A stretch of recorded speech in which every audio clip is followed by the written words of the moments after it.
सद्गुरु श्री ब्रह्मचैतन्य महाराज गोंदवलेकर यांचं प्रवचन 2 जून. भगवंतावर अकारण प्रेम करावे. खरोखर जगात आणि लौकिकात आपण अडाणी राहिलो तर काही वाटत नाही. भगवंताच्या मार्गामध्ये त्याचा फायदाच होईल.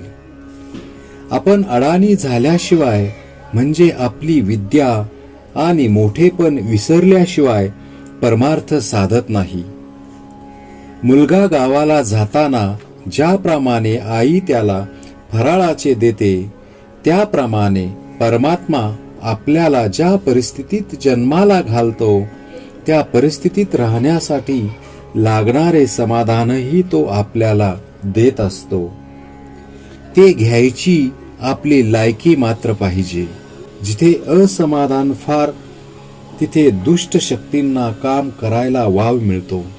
याच्या उलट जिथे खरे समाधान आहे तिथे चांगल्या शक्ती मदत करतात.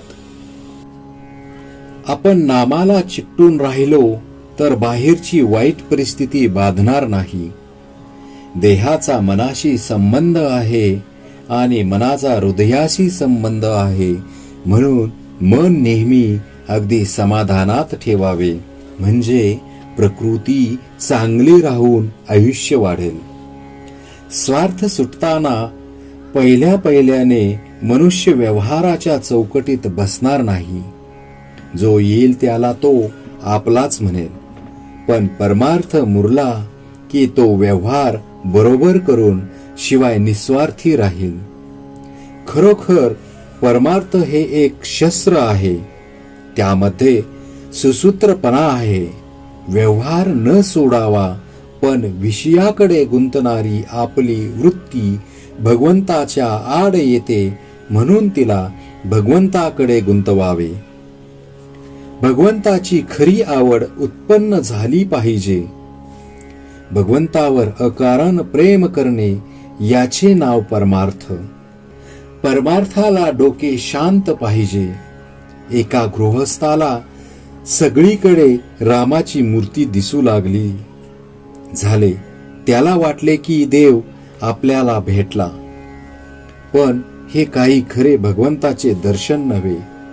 तो सर्व ठिकाणी आहे अशी भावना झाली पाहिजे. परमार्थाची काळजी करू नये. ती काळजीच प्रगतीच्या आड येते. वय वाढू लागले की आपले सर्व अवयव जसे प्रमाणात आपोआप वाढतात, तसेच परमार्थाला लागणाऱ्या गुणांचे आहे. आपण साधन करीत असताना आपली प्रगती किती झाली हे सारखे पाहू नये. समजा आपण आपल्या परसात एक झाड लावले आणि ते किती वाढले हे पाहण्यासाठी रोज त्याच्या मुळ्या उपटून आपण जर पाहू लागलो तर ते झाड वाढेल का? अगदी तसेच परमार्थाच्या प्रगतीचे आहे. मनुष्याला परमार्थ किती साधला हे त्याच्या बोलण्यावरून आणि दृष्टीवरून ओळखता येते. परमार्थ हा लोकांना उपदेश करण्यासाठी नाही, तो निव्वळ स्वतः करिता आहे. श्रीराम जय राम, जय जय राम.